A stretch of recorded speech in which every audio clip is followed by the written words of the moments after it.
과 연주를 담당할 찬양대 조직에 대한 말씀입니다. 찬양은 예배의 한 요소이지만 그러나 공식적으로 찬양대가 조직된 것은 바로 다윗 시대부터입니다. 하나님으로부터 직접 율법을 받은 모세도 찬양대를 세우지는 않았습니다.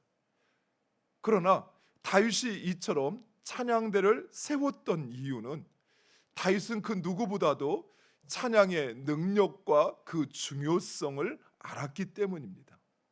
무엇보다도 다윗은 나라를 지키는 데 있어서 눈에 보이는 군사력도 중요하지만 그러나 전쟁의 결과를 주장하시는 하나님, 그 하나님을 경배하는 일이 얼마나 중요한 일인지를 알았던 것입니다.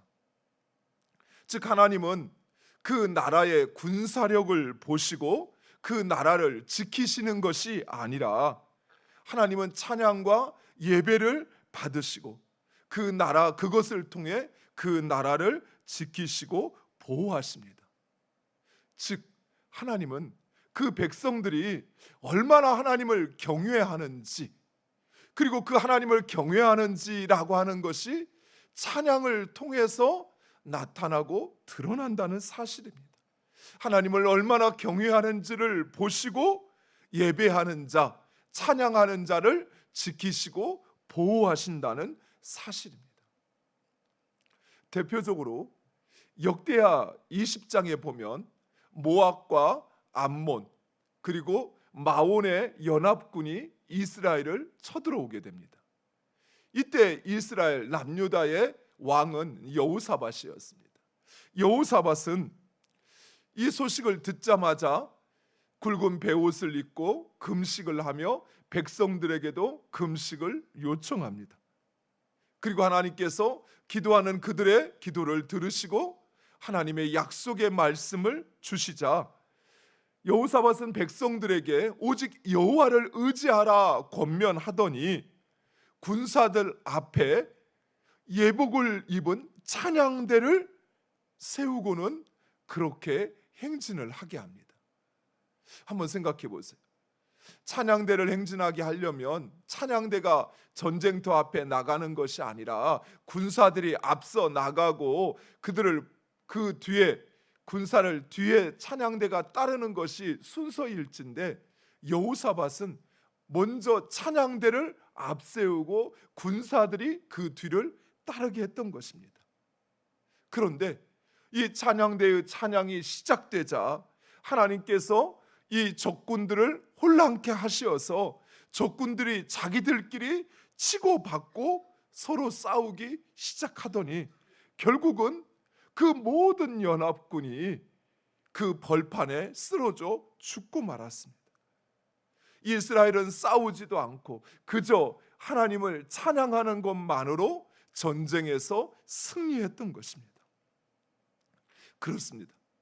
하나님은 자기를 의지하는 자들, 자기를 경외하는 자들의 찬양을 들으시고 친히 싸우십니다. 이런 사실을 확신했던 다윗은 찬양대를 조직하게 됩니다. 그런데 그 찬양대 조직을 마치 전장에 나가는 군사들처럼 조직했습니다. 사랑하는 성도 여러분, 찬양은 단순한 음악이나 노래가 아닙니다. 찬양은 하나님의 권능과 임재를 나타내는 우리의 하나님을 경외하는 자들의 신앙의 고백입니다. 그래서 우리가 찬양할 때 하나님께서 친히 일하시고 그래서 우리 가운데 하나님의 권능과 통치가 임하는 것입니다.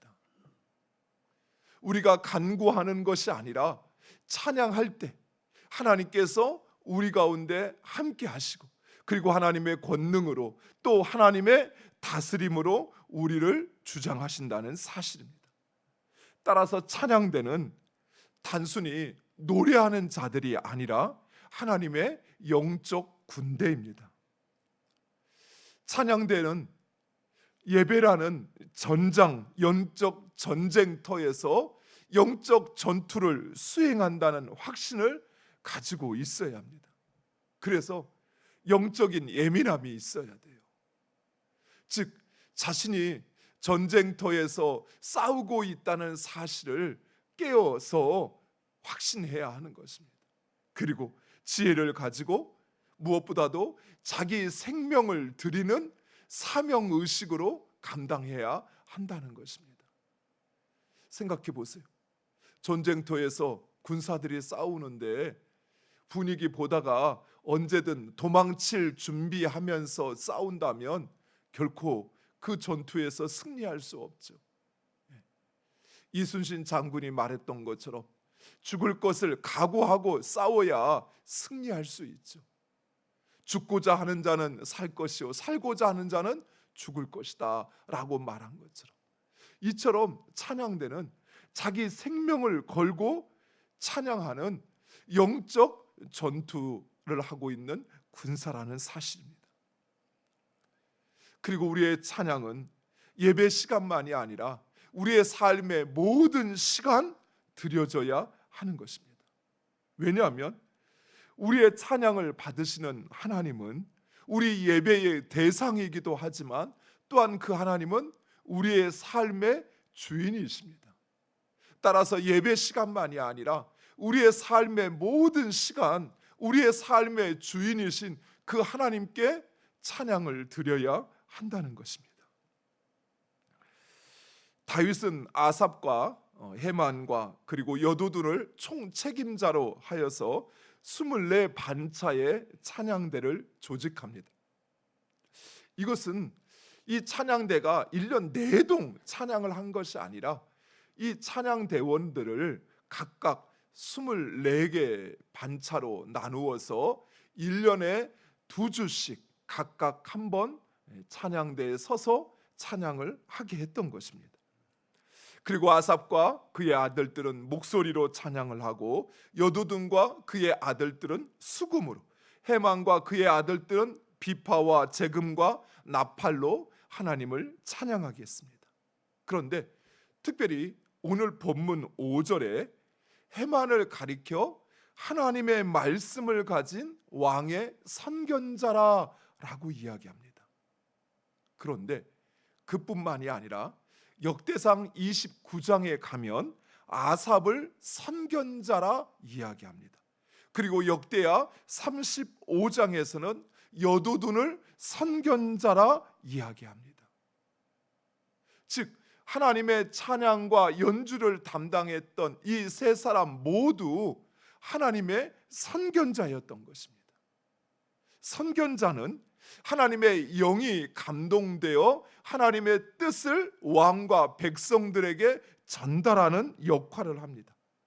즉 찬양대는 하나님의 영에 감동되어 하나님의 백성들과 왕들에게 하나님의 뜻을 전달했던 것입니다.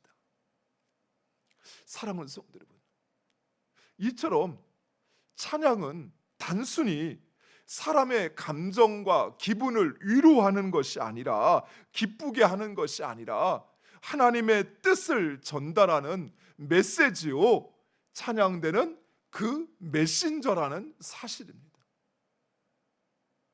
여러분 한번 생각해 보세요. 누군가 여러분에게 찾아와서 허름한 옷차림으로 준비되지 않은 모습으로 여러분에게 자, 왕의 명령입니다, 왕의 명령을 받으십시오 라고 이야기한다고 생각해 보세요. 그러면 그 사람의 그 메시지를, 또 그 사람을 믿을 수 있겠습니까? 그가 왕의 뜻을 나에게 전달한다 하면서 정말 왕의 메신저로서의 모습을 찾아볼 수가 없어요. 또 그의 삶에서 왕의 메신저로 살아가지 않는다면 과연 그 메시지와 그 메신저를 인정할 수 있을까요? 마찬가지입니다. 사랑하는 성도 여러분, 찬양은 우리에게 주시는 하나님의 뜻을 전달하는 통로입니다. 또 그것을 감당하는 찬양대는 바로 그 메신저라는 사실이에요. 따라서 내가 맡고 내가 하는 것이 무엇인지 우리는 그것을 분명히 확신해야 합니다. 또한 찬양은 곡조 있는 기도라고 합니다. 즉 찬양은 우리의 마음을 하나님께 전달하는 것이요, 또한 그 하나님의 뜻을 우리에게 전하는 통로입니다. 사랑하는 성도 여러분, 이처럼 찬송은 하나님과 그 하나님의 성호를, 또 하나님이 행하신 역사를 높이는 것이요, 또한 찬송은 하나님으로 일하시게 하고 그 하나님의 권능과 통치가 우리 가운데 실현되게 하는 것입니다. 또한 찬송은 하나님과 그의 백성이 소통하고 서로를 향한 그 사랑을 고백하는 통로일 것입니다. 사랑하는 성도 여러분, 이사야 선지자는 내가 이 백성을 지었나니 이 백성은 나로 나를 찬송하게 하기 위함이다 라고 말씀하고 있습니다. 그렇습니다. 찬송은 구원받은 성도들의 특권이요, 또한 하나님이 우리에게 은혜 베푸시는 통로인 것입니다.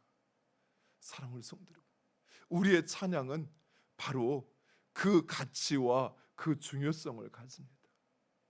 그 찬양을 드릴 때 그저 그 음표와 가사를 보고 부르는 것이 아니라, 그것으로 끝나는 것이 아니라 그 찬양이 바로 나의 삶의 주인이시오, 나의 예배를 받으시는, 나의 생명을 받으시는 하나님 앞에 올려드리는 것이요, 또 그 하나님이 나의 삶에 임재하시어서 그 하나님의 권능과 통치를 실현하는 통로인 것을 기억하시기 바랍니다. 우리의 찬양은 바로 그런 의미와 가치와 능력이 있습니다. 또한 찬양은 하나님께서 그 뜻을 우리에게 전하는 통로입니다. 그래서 찬양할 때 우리의 마음이 하나님이 주시는 평안이 임하게 되고, 또 찬양할 때 하나님 앞에 내 마음을 온전히 올려드려서, 그리고 그 하나님이 내 마음을 받으시고 내 마음과 내 삶을 주장하시는 것입니다. 우리의 찬양이, 또 하나님 앞에 올려드리는 찬양이 바로 그런 의미와 가치와 중요성을 가지고 있습니다. 결코 그저 입에서 소리가 난다고 해서 찬양이 아니에요. 진정 그 찬양의 가치를 알고 또 그 찬양의 능력을 경험하는 여러분 되시기를 간절히 축원드립니다. 또한 그 특권을 누리시기 바랍니다. 하나님께서 나의 삶을 승리로 이끄시는, 우리가 찬양할 때 우리의 삶의 영적 전쟁에서 우리를 승리케 하시는 그 하나님의 놀라운 은혜를 경험하는 여러분 되시기를 간절히 축원드립니다.